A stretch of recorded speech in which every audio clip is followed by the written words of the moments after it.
Mais kuna pe libano mona rappel artiste ngana otanga na ko mona bango yo lo baga na mona te na mona gete ngana otanga yo lo baga Fally Ipupa mona yo côté kuna pe Kiban Mexique c'est bon na yo kaka non yo ka te concert mo kuna yo posa kuna yo kaka faire rigola ke o Kiban faire repena na Kiban donc kuna yo kaka Kale Jeff Franco Tilelo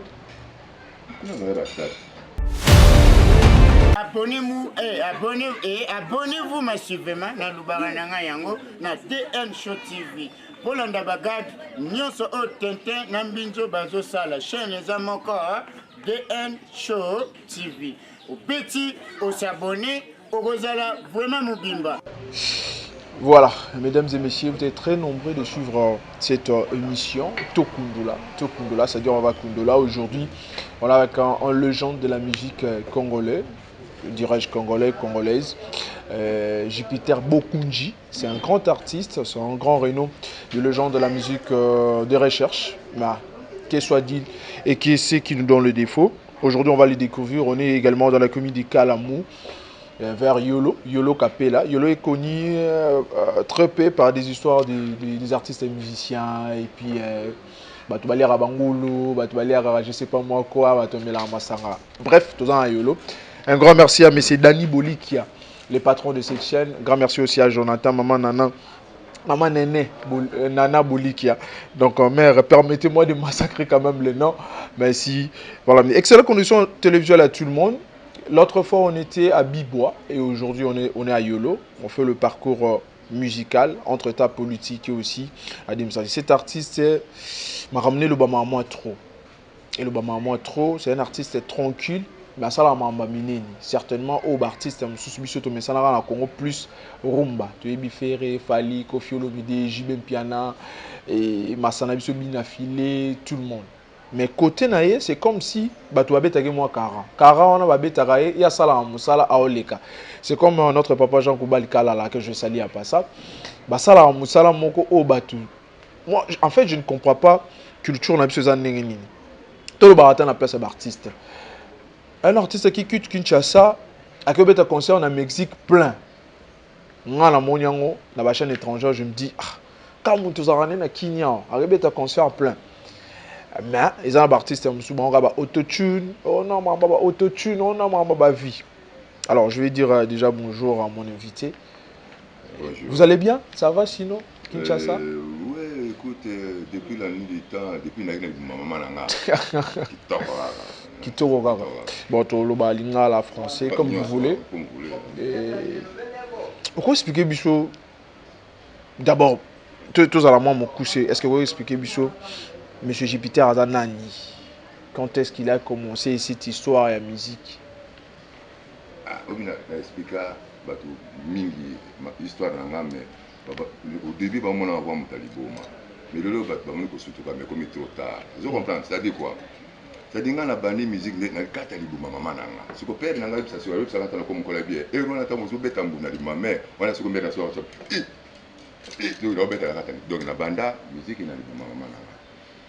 Pas trop longtemps na botami na ke na se retrouver na mboka na koko pa koko na la ganga na kisi ya wa mboka ni ta biso monga mongo wa mongo kuna na koma iko na kana na Kongo ya koko na ga monga na kisi ko mando na wa bangola ba pakoli bangola wana donc na vivre na monde na pendant au moins 6 mois na bazamba na ba cérémonie tout ça et puis na ko zonga na Kinshasa.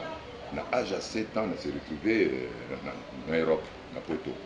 Na baniko na koli siko na musique yo ya ba James Brown, ba Jackson 5, ba Boniem, ba musique ya tango na ko na musique à Congo. OK. OK. Tant les aux na Congo vers les années 80, na ko découvrir koko ya ngame manga na mboka wana tikela ngambo na moko boye na kata chambre. Bon, je vais expliquer l'histoire mystique. Ouais. Mbonda na baniko beta bo ba la beti mbonda, mutala singaité. Et puis, on s'est retrouvé grand animateur dans Matanga. On a vu le as de pique, ba bokechu, ba bipa comme ba kota ba yolo ba kolo, na beni kalwa. Vous comprenez? Animateur dans Matanga. Père nanga mais comment c'est moi na mauti poto, comme grand animateur, bazo ko senga pa beta. père a dit, mais il fait la honte de la famille. Je dois les renvoyer de la maison. Soit, natinda ye na portable côté betini na ye, soit na longona na lombuka lopango parce qu'il fait des hontes. Bah convoquer famille ba benga pa batuninga ba qu'est-ce que tu penses patati patata il faut qu'il na poto il na bon non écoute na après ça une réponse dans quelques jours. La nuit, à 2h du matin, na yeko yiba ba pina ba mituka car papa na ngara mo moya na ba car na longoli ba pina ba car papa na ba 2h du matin na zubis na teki yango na comme na shege siko benga lelo paka juma biso benga ngo ka ofitra. Et puis wana nde na paka juma o yela ka ofitra à l'époque. Hein? Déplacer ngai penza na ba Jean Goudi to yemoto bani ko compter musique matanga nde na bane ko kesika ko lala ona shege de surtout que siko lala sur la banda ko ina shege ko to ka la bani comprendre ko ta bani ba ko salma be il faut faire matanga ya lipo lala pour la sécurité no entre to ko ta matanga ba tetele ya baluba ba Congo bani pas Congo eza capitale la Kinshasa ali capitale ya ba région nyon surtout ya Congo. Or le Congo a plus de 450 techniques. Chaque technique a une sous-technique. Chaque ethnie basée pratiquement 10 à 15 rythmes. C'est-à-dire que rythme, la tradition, ils ont le rythme, on a la musique, James Brown, Jackson 5, il y a Bonnier, Imagination, ils ont coulé des gars. Ils ont compris, mais la musique, on a le monde, on a la musique, on a la musique, on a la musique, on a la musique, donc on va récupérer un zone en dako, on va récupérer un zone en dako, bika pa maman zone si moi en dako passer moi na comme chege na zone na parent, ba tuni na mutuna. Olingi usani chic ondule, na bindole wala c'est comme na 82 83. Na bindole. Dès à 83, de créer musique na ba ya na ngai na ba connaissance, on a tangi ba as ba dino na lo créer sikoyo bongo folk. Donc le bongo folk ti à nos jours, ya wana ngai na obeta musique. Voilà. Je pense que artiste azo brossé ou ils qui moi carrière naïe, vie naïe tout ça. Alors musique aujourd'hui, musique à Congo, particularité entre la rumba la vraie rumba ou la grand Calais Jeff, la musique au Yozobeta. Quelle est vraiment la différence parce que tout le monde a moi au salon il y a du mélange en fait. Non. Il faut tout expliquer parce que tellement de gens ne comprennent pas. Oui, il y a l'histoire de Charlemagne, il y a Clovis, hein, il y a... Mais il y a l'histoire de la il faut que le monde là comme l'histoire de la c'est un grand problème. C'est-à-dire, tant que les esclaves, il y a Afrique centrale, il faut émerger, il faut la plantation là-bas. Parce que les esclaves d'Afrique centrale, il y a le Congo, du nord du Congo. Oh, parce qu'il a dit que les pygmées, les chouams, les bandi, les mongos, les bangoni, les côté il y a les États-Unis, affaire occidentale. Bon, oh, ben ils ont bangoni dans le royaume Congo, hein, Congo. Bon, on dit que côté Amérique latine, donc il va, vous comprenez? Bon, bangoni côté il y a sud, ben il y a bolero, pachanga, rumba, nini, tango, salsa, bani. Bon, ben il y a nord, bon, ben il y a rock. Funk, blues, jazz, vous comprenez? Bon, il y a un centre, il y a un centre, il y a un Baluba, il y a un reggae. Mais il y a un reggae. C'est-à-dire, musique qui est au monde. Musique qui est au monde. Tout en Congo, et qui est parti avec l'esclave. C'est-à-dire, il y a un rumba, qui est dans Congo, il y a Pumba. La musique va bien dans le Mutolu, ou dans le Rome Congo et Kendaka, l'espagnol na ba l'espagnol côté Cuba, ba moni yango ba ko prononcer kumbate, ba rumba, ya on comment rumba. Déjà la musique na biso, différence mais ça mende o ya ba koko o ya li brut, depuis ce côté là, o ya li mélanger penza na ba guitare ya mindele te. Biso to vous êtes sur place musique ou ta, ce côté bêta on se connaît na biso. Voilà. Je pense que ma réponse est qu'il est vraiment en langue, na tout droit nuance donc. Alors, vous avez déjà combien d'albums depuis que vous Bani Marambo? On dirait 3. Naïmo, ça va album là. Parce que un album, ça me dit rien. Les gens, je me suis dit, a gagné un milliard. Ouais, tout le monde a pu artiste vocal. Vos solo vocaux Morogam, ça va. Et puis, il y a un festival de Tokilekouna. Les gens, si vous avez un festival, peut-être beaucoup, on a 200 ou 300 concerts dans le festival par an. Beaucoup de beauté qui a en cash. Vous comprenez? Beaucoup de beauté qui par exemple 100 ou 200 CD par concert. Na 300 fois 300 concerts. Bon, peut-être les pauvretés qui va millions, il va CD. Et comme déjà millionnaire, mais écoutez, il bioté dans le monde de la publicité. Donc il y a des grands qu'on ne connaît pas dans le bangoté. Bayi bangoté. Bayi bangoté. Donc, parce que a besoin de publicité. Donc yo koto na misalbum mamba ya ba video et tel koto na ngote. Enfin, ngam na beta ka kuti na ba Venezuela, na ba Panama, na ba Colombie, bon c'est ça ce que ba vie en sur quel autre match na Colombie ou bien Mexique hein. Bon yango ce que j'ai étonné batu ka musique on a yozo beta on a bon certains de gens ba la musique ont des distractions après tout. Batu so ba bon ça ba musique à ba festival à ba centre culturel mais à notre grande surprise, tout le monde est artiste, tout le monde est célèbre en Congo, même dans le Kiba, on a Betati. Non, c'est-à-dire le premier c'est quoi? Nous sommes de la nouvelle génération. Génération sacrifiée, génération consciente et génération têtue. Vous comprenez? Tout est dans ma parce que depuis au moins 60 ans, on nous parle que de la rumba. La rumba, c'est la musique congolaise, parce que ça vient chez nous. Mais en général, la rumba, c'est la musique des Quinois. Mais nous jouons la musique du Congo. Parce que le Congo, c'est le bassin de la musique du monde. Et si tu peux mettre partout au monde, tu vas accepter Bisso. Parce que son ou tu ne kuna. Tu parles de Bisso. Mais bien sûr, tu vas la rumba. Au la Colombie, il y a des groupes qui font la rumba. Tu vas mettre la musique à Bisso. Là, on a fait mon avis. Eh, collègue comme Congo, collègue quand même à Bisso. Tout le monde, mais bien, où tu ne koto. Il se comprend. Mais il faut programmer que la musique est awa.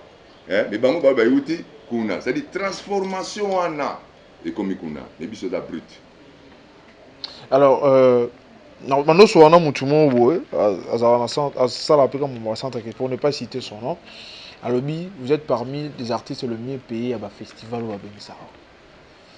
Mais selon aujourd'hui des artistes congolais, on voit que le bien matériel, il faut aimer là. Belle carrosse, maison. Non. Le mieux payé. J'ai expliqué parce que tu as toujours une confusion à ma cambo. Yo kotingai, kotinga carrosse, kotinga le nada na spécial là. Kotinga la bensima toujours répéter dans cette musique. Non, ne disons pas qu'il est le mieux payé, mais il est le mieux sécurisé. C'est le mot. Ça veut dire le mieux sécurisé. Ça veut dire. Parce que Nzambe a accepté ngai.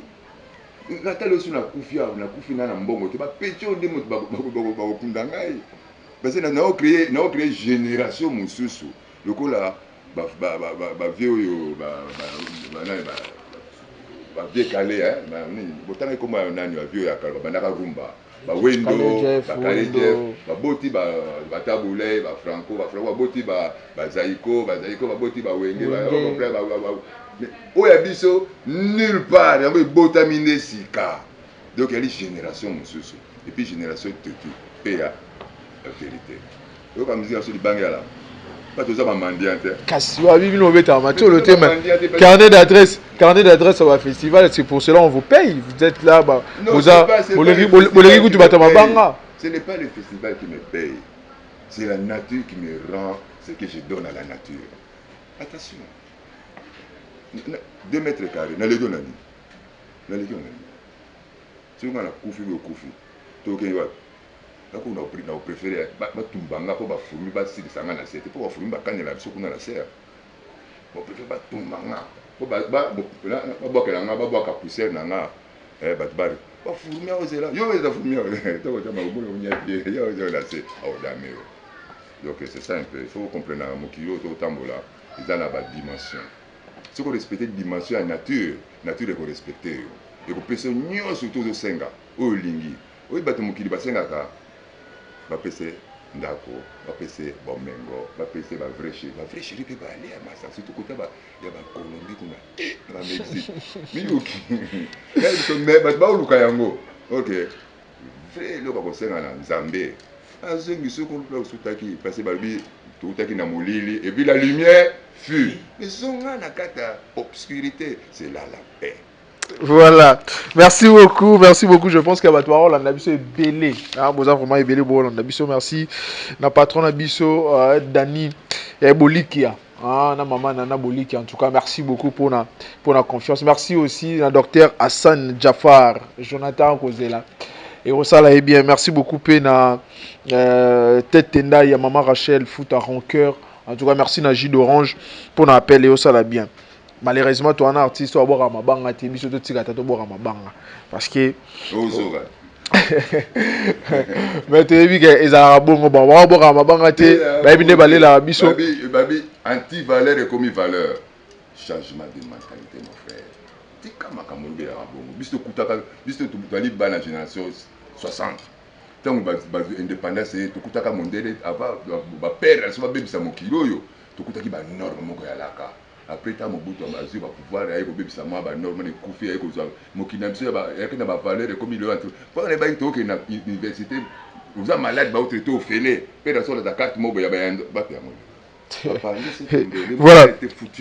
Voilà, on restera pas là, mesdames et messieurs. Est-ce que Suko, est-ce que vous écoutez quand même la rumba? Certains artistes, musiciens, est-ce que vous avez eu le temps? Album, il y a des artistes, tu peux baler qui nous te peut banana ou babimisi. Surtout aller à Kitoko parce que la musique c'est l'art agréable à l'oreille. Babani ni moi ça. Son à l'oreille. Donc musique tu as Kitoko kota. Mais monotonie tokima. Les artistes ni déjà sur le la monotonie. Papa. Vous tenez mais ça sans polémique. Tu mais de toute façon je n'ai rien à bêta sur artiste monsieur tu n'as bêta tout bêta sur la do ré mi fa sol. Mais comme ça même bata ça c'est bien, ça c'est bien. Ça c'est bien. Je posais des questions on peut se prendre la ligne. Et puis moi la musique na boule de solo ba. Bongonde musique na bongo et ça la ligne que ngana la talent bongo c'est le terre. D'abord on est bongo. Je salue merci moi na mutalo loba. Il y a aloba room mes musique français. Musique au robeta vous a repassé. Te musique tu as musique. Musique tu peux taper rumba.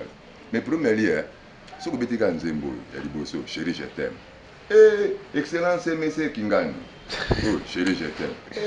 Le PDG, vous comprenez? Mais entre-temps, Mboka et Zako Tambo. Non, mais monsieur,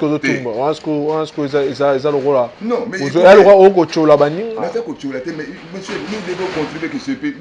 On ne paye pas les artistes. Mais pas de foot à monter bateau, on va laisser ça. Mais pourquoi vous avez passé bateau là, bateau comme ça, bateau Mboka. Alors, le bateau, il faut de rencontrer. Écoutez, oui, banga, il banga, on appelle ça la banane. Il banga, la banane. Ce n'est pas au cas où. Tu vas y bien. La banane. Là-bas. Tu vas longolaka ba nye na ba toilette quand tu as malaria tu as typhoïdité na ba pépé la biso ba poubelle ba longola ba poubelle c'est ce déjà que nous devons encourager parce que ceux qui ont eu malaria de l'eau n'ont pas de 50 000 60 000 na ba hôpital pèse à l'hôpital commerce vous comprenez. On comprend pas c'est comme médecine traditionnelle pas tout que tout fout à là OK oui bien les artistes mais la musique na la monde et la connaissance générale. Voilà, donc je suis devant un technicien de réponse. Non, c'est un grand artiste. L'artiste est au Bazosala. Bazosala Moussa Malam na Congo. Et puis Moussa Pezo Kende bien. Alors, et puis nous quand on bébé aux artistes, les appels actualité, aux artistes, bon la bichot, rien ne marche. Rien ne marche à fonction. La méthode est machette. On va aller nous voir. Nous T. Yoza na ngoti. Ngana na ngoti.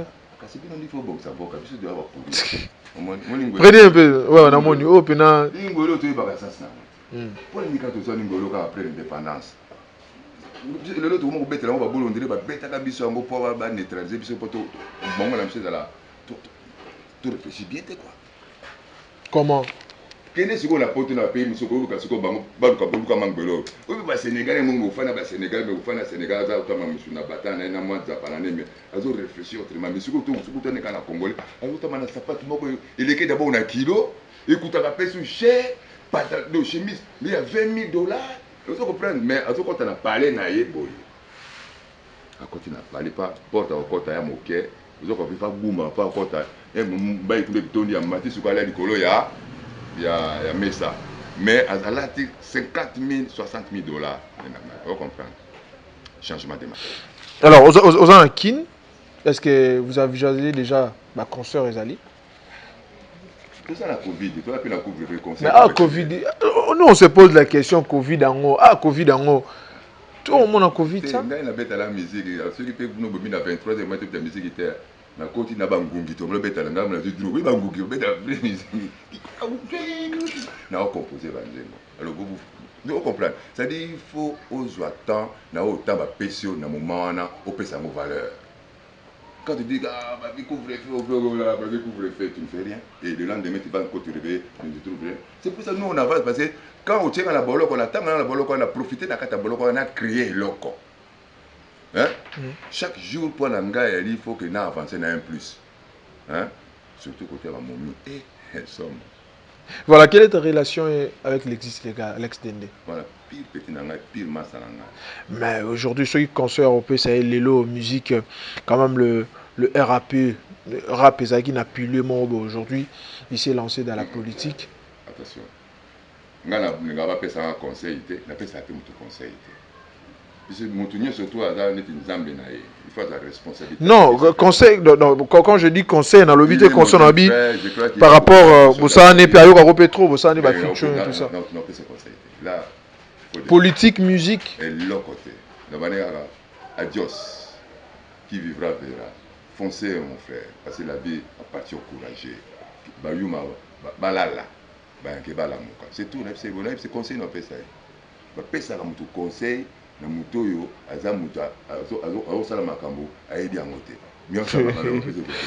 Voilà, nous allons suivre cette très grande artiste qu'on a réussi aujourd'hui à travers notre émission. As artiste, on a le bois betana kiba mexal bazo kumisa trop jibi. Alors on a le bon mona marambo on a la monaki na internet bon mona yango. Kobuka lukute za pasi lelo oyo komi makelele kaka bavi atana malgache ato mona ta ba vidéo ka bavi on a France na beta nino ba autotune pays.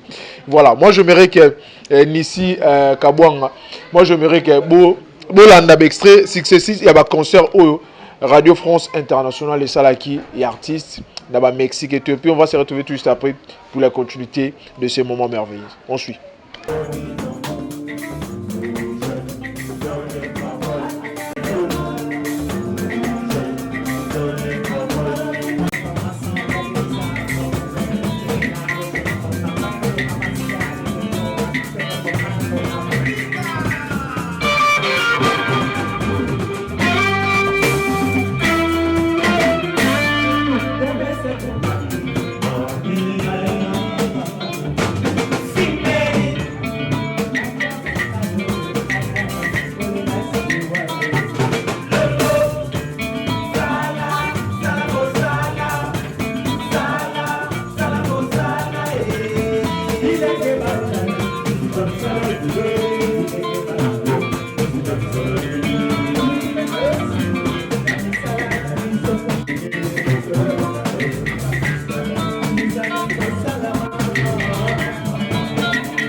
Voilà, de retour sur ces beaux plateaux. Place artiste et Ambeli Bisso, Jupiter Kakunji. Bokonji. Bokonji. Ah oui, Biga Kakunji, on a Bokonji, on a ça le roi. Bokonji est Bokonji. Voilà, merci beaucoup aussi à Nissi Kabwanga. Elle est en train de nous suivre depuis quelque part. Merci aussi à Nadia Paipai, Bambote, place aux allées. Merci à Kerline Kalouji depuis les États-Unis, mon frère, en tout cas, coup de chapeau. Merci beaucoup aussi à Willy Kaimbe, vrai, Dr. Jadi Jeff Leteta. À Okota Kamite, ça se peut bien.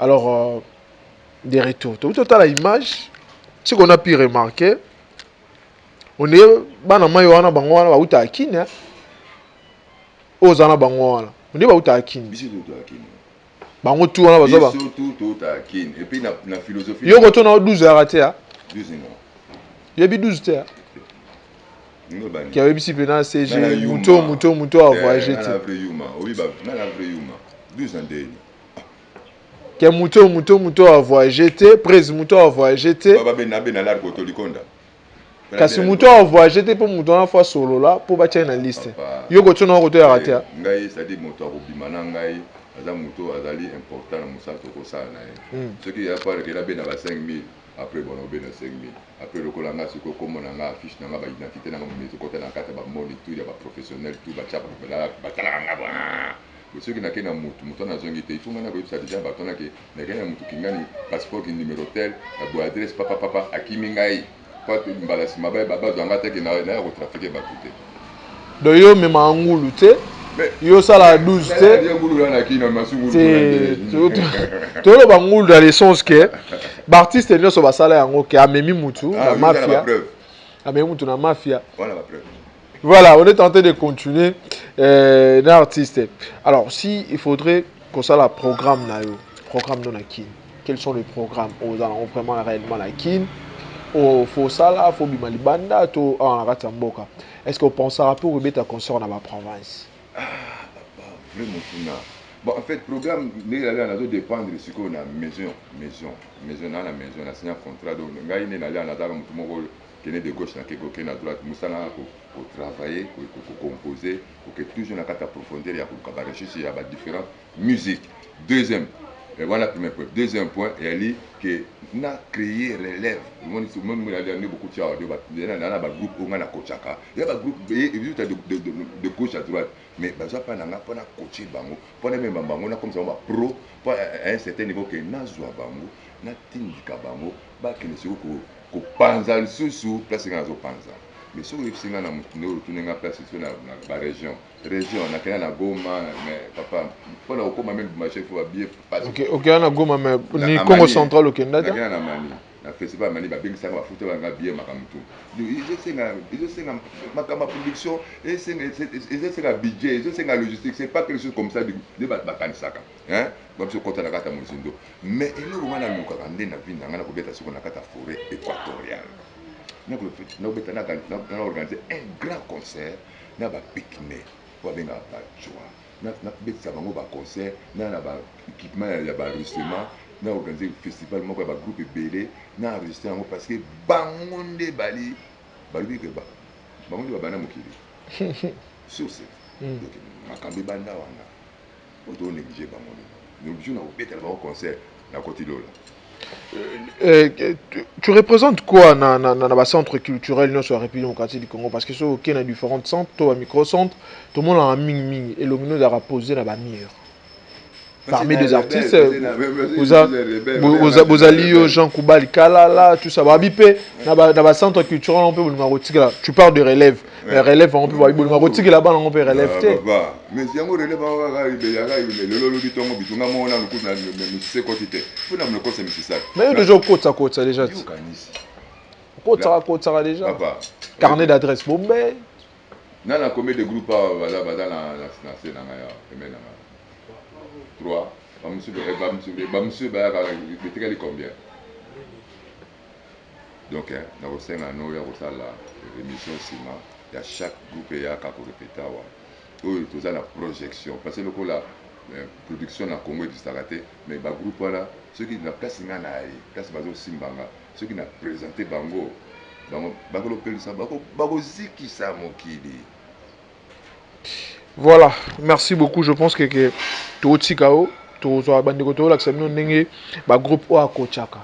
Coach, relève la bango. Alors, tout là, que c'est moi, j'aurais préféré que Erito Salara émission. Il y a une analyse, il y a discute, dire tout le baralobama bébélé, tu as redécouvert l'artiste c'est très important. Et ça, c'est très important. Et tout ce que on parle de vie comme le roi problème, on parle de vie comme le roi problème. Tout ce qu'on va dire, n'a Congo comme un problème. Donc je voulais pas que. Et le Congo surtout en Gengaka, et Zaolo. C'est ça le problème. Nous voulons la gueule Gengaka. Parce que nous sommes solo boyo qui va. Il y a pour ça la autotune. Et ça programme mon boya dans Basti. Ça là on tient. Et Facebook, là ni WhatsApp. Mais qu'on appelle Liban no mon appelle artiste. Ngala otanga na ko mona bango yo lo bara na mona te na mona gete. Ngala otanga yo lo bara. Fali poupa. Mona yo à côté qu'on appelle Kiban, Mexique, c'est bon. Naoka. Non, il y a des concerts, moi, qu'on a posé à faire rigoler. Que au Kiban, faire répéter na Kiban. Na écran, place mazobeta, place appeler la bêta la photo donc à koma. Na Kiban te mais la photo ga. Ah papa na Kiban na na Kiban ka bêta li sola nani kaka ya tipo nani Kofi. Nani taboulé. Donc on a kaka Kale Jeff Franco. Silelo. La musique congolaise c'est le soke babi kaka Franco Kale Jeff nani soyo taboulé abeti masikini kuna koton babi ka bango c'est ba combo bezongela kanga à tout moment ya mwana monde wana à tout moment. Est-ce que depuis que qui album il y a moi non mon bien affilé ça va t'as apprécié bien affilé musicien oui bien été bien affilé oui bien été comment on musuna mais c'est Iggy comment on est Iggy peut-être na mona na bloc on peut na sepela kamine ba comment on a évité Innocent ça va c'est bon Innocent c'est débrouillé c'est bon ah c'est débrouillé c'est débrouillé ok bato encourager ok bato non muta débrouillé à encourager donc Innocent encourager non mais écoute abimi na gauche bato tout banika à droite na gauche boy mutania na tout peut être comme bon petit no Gezma Wete c'est bon Gezma Wete abeta mzini abeta ka musique peut-être na yebi na ngaye peut-être c'est le grand problème avec moi sur des bakombo ya bakombo donc yo même si na bana bazaka même si c'est beaucoup kitoko moi j'apprécie mais je suis pas fanatique. OK j'apprécie ce qui est bon j'apprécie mais là on a la fanatique il y a musicien moi quand tika na Bob Marley abou pia. Voilà, je pense que si vous avez un mot à dire par rapport au projet aux Anango et bisoto linga certainement to na bosengi ya boss na biso Dani Bolikia na bosengi recréer centre culturel moro d'apprendre aussi ba jeunes il y a relève aux Olobelaana mais déjà ça existe ils ont relève créer quand même des choses importantes vous avez déjà la centre on t'a moi tata ma décor moi t'es décor parce que à votre côté c'est quand tu bosses na lemba OK et moi arrêter le côté suite à décor mais awa déjà na éviter surtout bien au centre biso bien au centre biso bien au planète Jupiter. OK.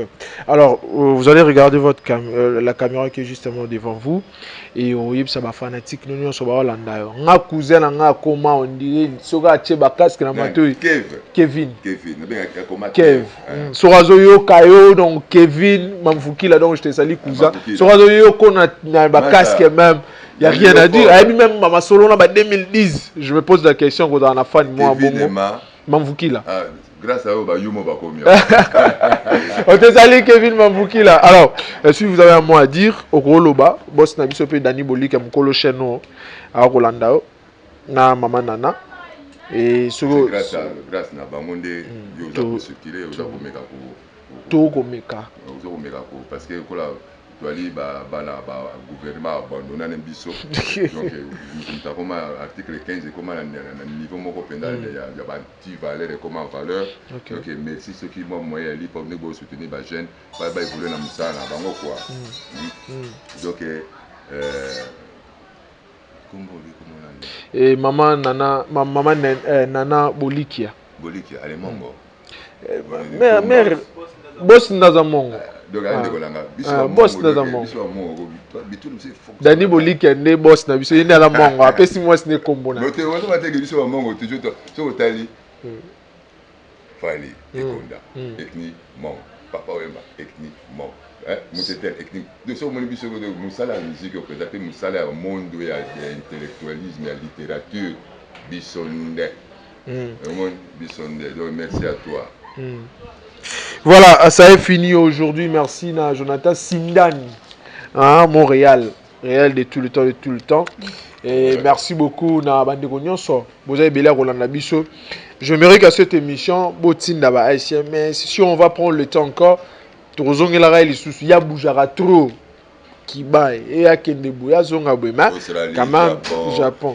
Tam doit rébéter à la Japon. Moscou, sur les États-Unis, mon bima la bête au ménage. Combien d'États? C'est un 40. Oh là là. Voilà. Donc, mesdames et messieurs, ça est fini. Merci beaucoup, Nabos Dani Bolikia. Merci, na maman Nana Bolikia. Hein? Jonathan Sinda, Namo na mère. Merci beaucoup aussi, Nabandeko tout. Au Bolanda, Biso Bo, comme la Biso Bo continuer. Qu'on s'abonne. Namo na mère. Moi, ça patron. Moi, ça. Moi, ça patron la vie. Respect, mais comme moi, les gars. Donc, voilà, tu n'es pas artiste, c'est bien. Tu n'es pas artiste, c'est moi, vous solo la bien. L'artiste, ceux qui basent boy et vous allez bien en Congo. Tu as l'artiste, c'est 52 états, mais il y 40. Et puis, il est loin, il y a danger, Libanda. Na Congo, tu na Afrique, na monde, il y a danger. Mais il y a un numéro de téléphone, sonné, yambati. Or, gata balobi, on a village chez Temba, au monde, on a un autre. Donc, mais surtout, c'est ça un problème. Il y a des artistes congolais, changement de mentalité. Artistes sont tenus les SMS à répondre à ti. Au bengue na téléphone, on y a mbati. La ligne de on a besoin de checker soit après mission, soit aussi si venez la checker. Bon, on checker, on a besoin de téléphone. Voilà, merci beaucoup. Merci à Noëlla Madinga Madilov depuis l'Europe. Merci à tout le monde. Bana poto tout beau comme la Jonathan Sindani. On a besoin de libanga to ko tabata sika. On peut parce que to ko tabata sika. On a besoin de libanga benga Jonathan Sindani. Bengi boss na biso. On a besoin de libanga benga koto. Libanga mais 2000 balles. Koto au monde en nzembo 10 000 hein. Ni na monde la sola 10 000 et dima. Merci beaucoup. Au revoir. C'était un réel plaisir. Tu as dit Yolo, tu as dit avant de bima, tu as dit Bangoulou, Yolo Capella, tout ça, Yolo za dégâts. Tu as dit Bangoulou, tu as dit en tout cas, merci à tout bana Sima, Batouana Sima, Jonathan Sindani, artiste. En tout cas, je vous aime bien. Yolo, Olia Pena Ngoulou qui toque. Yo qui est Bangoulou, papa. Le badeli kama chéri. Ah, tu sais, les chérie. Au revoir. On se dit au revoir, Jonathan Sindani. Au revoir. Merci, au revoir.